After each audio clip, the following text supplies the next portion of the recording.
when I kind of think about the cause, you know, as a whole, you know, I kind of see that every match day in my own house. My partner Rach, she's football mad, and so is my daughter Lowry. And since I've moved into the women's game, that's really opened my eyes to the fact that it is her game too, and that you know, whether it's men playing football or women playing football, you know, it's irrelevant really, and the fan base should reflect that too. It's a great sport, and yeah, again, whether you're male, whether you're female, it should be open to everybody.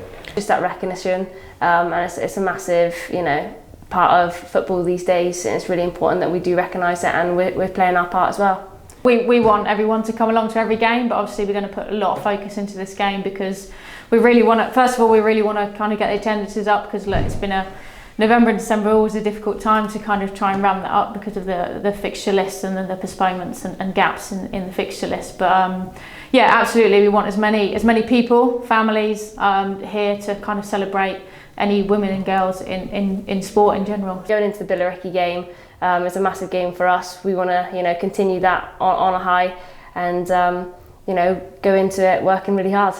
And if I'm honest, I didn't necessarily see myself taking this path or this step in my career. Yeah, it's something that I'm really glad that I've done, because it's kind of stretched me and challenged me as a coach, as a leader, and it's given me lots of opportunities to progress professionally, making the move to the women's game.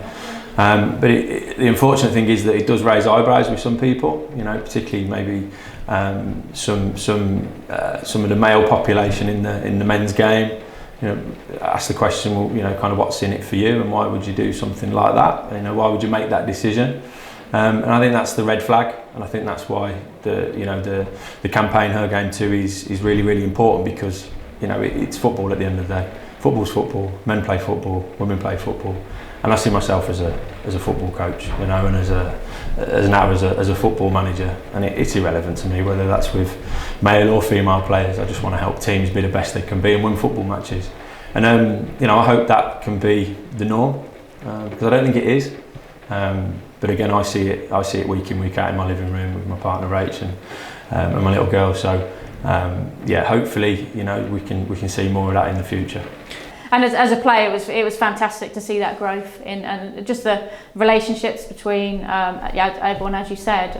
But yeah, it's important we keep that up, because I think that's a fantastic kind of part of women's football. And at Oxford United, we want to see those links and kind of keep improving them, and just try and make people feel kind of welcome and at home with us. And every single person, every single fan, family member that comes through that gates is a massive part of what we're trying to do, what we're trying to show, and kind of what we're going into next season with as well. So look, hopefully face painter, we've got some inflatable goals, we've got lots of the Oxford City girls coming in, lots of our own girls coming in, which is fantastic. Maybe they can have a little game between themselves on the pitch.